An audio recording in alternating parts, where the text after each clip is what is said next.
13 or 14 years old when I realized that it could be a problem to be a woman with a voice. It was Youth Sunday at my church, and I was very excited. I'd been invited to say a closing prayer at the end of service. And every week I watched as the pastor called somebody to pray at the end. So I took this very seriously, read my Bible all week, thought about what I was going to say to bless the congregation. Yes, Jesus. And then Sunday came, and my pastor pulled me aside, very concerned look on his face. He said, Natasha, I have to apologize to you, but you actually can't say the prayer at the end of service. And I was like, well, why? What happened? And I'm like thinking, like, did I sin? Like, what? Trying to think of like what people heard. But he said, well, it turns out I spoke with the other pastors, and it's not appropriate scripturally for you to pray at the end of service. You see, women are not supposed to preach, and prayer is a form of that. I felt emotion kind of welling up in my throat. I think I was too young to process what was happening, but it was a mix of shame and embarrassment and humiliation. And he said, but you can give a testimony at the end. Is that okay with you? And I shook my head, yes, but it wasn't okay. And I think in that moment, I started to make some connections. See, this was not just about church, my Baptist church on a Sunday morning. This happened in more places than I realized. This was in the classroom. This was in the sports arena. This was on TV. This was in music. See, women were expected to sort of be in the background, right? Unless, of course, they were out front being acknowledged for their appearance and the way that they looked. But to speak with authority in a place that was traditionally male, or just a place that belonged to all human beings, something about that was very threatening. So I gave my testimony that day, but a little rebel was born inside of me. And of course, I decided to become a journalist. So I could use my voice every single day, and somebody, somewhere, would hopefully have to listen. So I have to say that I feel really blessed. I love my job. I love coming here to CSI. I love having a role where I get to speak and use my voice every day. But there are definitely pros and cons. So as cool as the industry of media seems, for every byline that you write and get to put your name on, there are 1,000 people who get to pick apart every word that you say. People who didn't spend any time on the story the way that you did, but all of a sudden they're the experts, right? You get to be on camera, which seems really cool, except for the bad hair days, or poor outfit decisions, or long nights that you stayed up and you're like, ooh, I look a little bit rough. And you're one screenshot away from that existing forever somewhere on the internet. But something that is very specific to the experience of being a woman in media and journalism is that the criticism is a little bit different. Everybody gets harassed and picked apart when you put yourself out there, particularly on the internet. But when you're a woman, the criticism is a little more pointed. It's a little bit more personal. 2 sports journalists in Chicago just did an experiment. You may have seen this on Facebook, where Sarah Spain and Julie DeCaro, those are their names, they had real men read to them the online comments that they'd received, face to face. These men had never seen the comments before. They were vile, misogynistic, violent. Things like, you should be beat with a hockey stick. Or, this is why we only have women around for sex and cooking dinner. And the men who were reading these comments were so embarrassed. They were so humiliated having to say these things out loud to these women. But I think what the comments reflected, more than just misogyny, more than just hatred, was a sense of being threatened, that a woman was speaking, that she was daring to speak in a space that didn't belong to her. I had a moment like that when I opened up my Facebook profile one day, and there were some messages in there. I thought some of them were spam. There was one from a man that I didn't know, And I somehow missed it the first time. He wrote me again, and I opened it up, and it simply said, "Hey, bitch, I know you saw my message. You gonna answer my question or not?" And in that moment, I felt so small. My education didn't matter. My family didn't matter. The love that I had didn't matter. I was just a bitch to this person. And so I got real Beyonce Lemonade angry.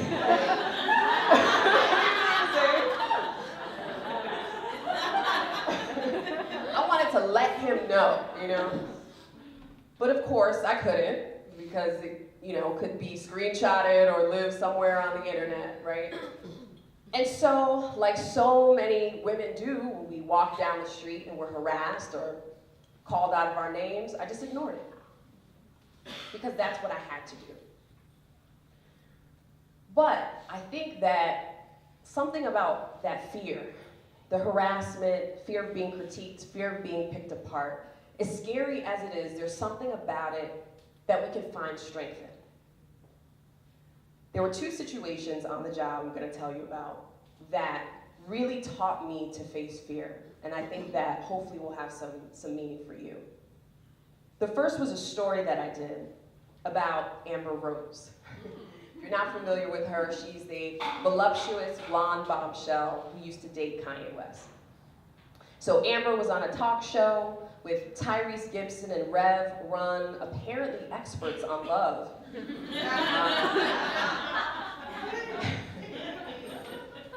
And they were trying to give Amber advice because people kept groping her, fans were groping her without permission, and it was bothering her. And they said, you know, maybe you just need to dress how you want to be addressed. Maybe the problem is that you are inviting this type of behavior. And so Amber had to school them on slut shaming and consent. And I saw this video and I was super passionate. I'm like, yes, this is what the people need to hear. I'm going to do an editorial video about this and put it on the internet. So I write up this video. You know, I'm really upset that in 2016, people, women in particular, are being told, dress how you want to be addressed, because it's really up to you to prevent harassment. You know, right now at Spelman and Morehouse College, there's a controversy. Raped at Spelman, Twitter account created, because a girl was gang raped by 4 men and was told, those are your brothers, right? So to come out and tell your story would make both of our institutions look bad.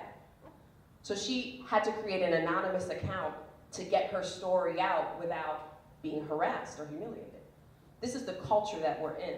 It's everywhere, but I felt like working for the news organization that I work for, which is predominantly African American, I wanted the Black community to know that rape culture exists in our culture as well. As the daughter of a victim of sexual abuse, I also know that people who don't ask for anything still become victims. So we put the video up. I'm excited, I'm happy, goes on YouTube. Later on, I get a call from my best friend in North Carolina, and she says, girl, have you seen the comments on your video? And I'm like, no. She's like, there are some crazy comments on your video. That was code for, this is bad. People are saying bad things about your video. And so, of course, my stomach dropped a little bit. I had not seen the comments on my video, but I definitely wasn't going to check them out now. Because I didn't want to lose the conviction to say what I had to say. And so I thought to myself, this is a test. How much do you believe in your message? You could go and delete that video right now off of YouTube and nobody would ever know that people are talking about you. But I sure as hell believed in my message. And so the next day, I put the video up on Twitter. In the second instance, I did a story about some teens in Chicago. They'd organized against the district attorney, Anita Alvarez, in the case of Laquan McDonald. If you haven't seen or heard about this case, Laquan McDonald was a teenager who was being pursued by Chicago police. He had a knife in his hand, and he was shot 16 times. These young people were outraged that it took more than a year for the case to be prosecuted. And so they vowed to get Anita Alvarez out of office. They organized and they worked, and they did exactly what a lot of people think young kids can't do. They got her out of office. So for me, this was an example of democracy in action. These are the type of stories that we should put on the front page of the news. So I'm doing the editorial video, stay way past late in the office, but all that's in my head is negative self-talk. I'm saying to myself, who really cares about this story? I mean, really. We've been talking about Black Lives Matter all year, all the other things on the internet to watch. Like, who's really gonna watch this story all the way to the end? This is what I'm saying to myself. Anyways, I procrastinate to the point where I have to turn the story in, because my managing editor is like, what's up? Been gone for like 8 hours. I turn the video in, we put it up on Facebook, and the reaction is instant. First, it was 3,000 views, 5,000, 15,000. And we got to 50,000 views in about a day, and I was like, oh, okay. People are watching, people are listening. Within 2 weeks, that video had 1 million views on Facebook. This was my first viral video, so for me, this was a celebration. People actually wanted to hear not just what I had to say, but this story that mattered so much to me. And to think that I almost scrapped it for fear of criticism, for fear of not being understood, when this was the story that people wanted to hear. And I actually dared to look at the comments to find out, and I kind of like did a quick peek. People were proud, people were inspired, people were moved. And I tell those two stories because they're different examples. One of believing so much in your message and having people reject it and reject you and attack you because they don't like what you're saying. The other is thinking that people won't care what you have to say, diminishing yourself, and then finding that the whole time you had a story that needed to be told. It was a journey to get here. I asked to use my voice for a living. I want to do this. My dream is to be the next Oprah. You know, I have a picture of her like over on my wall. But I get afraid. There are times that I doubt myself. There are times that I am not sure of my voice. And I found that on this journey, it's always been about being up at bat and facing that fear. My first year in college, at Harvard University, I would not raise my hand because I was afraid people would find out I was an imposter. They made a mistake by letting me in. So I wouldn't speak and let that secret be known. I'd just be quiet in the background. I obviously couldn't do that for 4 years. So eventually I graduated, praise the Lord. And my first year on the job, I would sit in training sessions. I worked at an investment firm in Connecticut. I don't know why, it just happened. And I would hesitate to say what I wanted to say, and then watch as other people said what I was thinking. And when that happens enough to you, you kind of get mad. You're like, you know what? Screw it, I'm just gonna say what I have to say, right? By the time I became a public school teacher, I did Teach for America in Washington, D.C., then I really had no choice but to use my voice. Because every day those kids were expecting me to say something. And they could be just as tough as any online audience. They were middle schoolers, so. By the time that I got into media, I think all of that sort of prepared me. The rejection, the feeling of being inadequate. So by the time I became a reporter and I had to go and ask people to be on camera and they would just say no or just hang up the phone on me or not want to talk to me, I think I kind of built up a tolerance.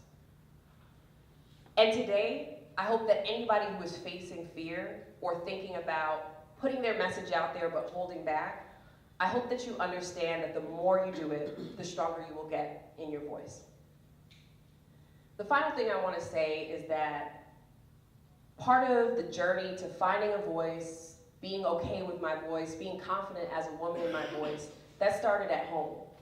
And the person who gave that to me was actually my father. My father didn't buy me Barbie dolls. He bought me toy trains and science kits. And when I got a little bit older, he would buy me cassette tapes with speeches from Martin Luther King Jr. and Malcolm X. So I'm this like inner city kid, like listening to Martin Luther King Jr. It's kind of strange, but he was putting something in my heart. I don't remember my father telling me I was pretty. Like, we didn't have those conversations. It wasn't like, oh, baby girl, and oh, you're so cute. I don't remember him saying that. But I always remember him celebrating me being smart. That was valued in the home. But at some point, he would always turn to me, and he would say, so what do you think? And then most importantly, he would listen. I wonder how many girls have their voices affirmed in that way every day. How many girls realize that they don't have to apologize for having something to say, and that they have something worthy to be heard. My hope and my dream is that we can turn to every girl and ask her, what do you think? And she'll have something to say. Thank you.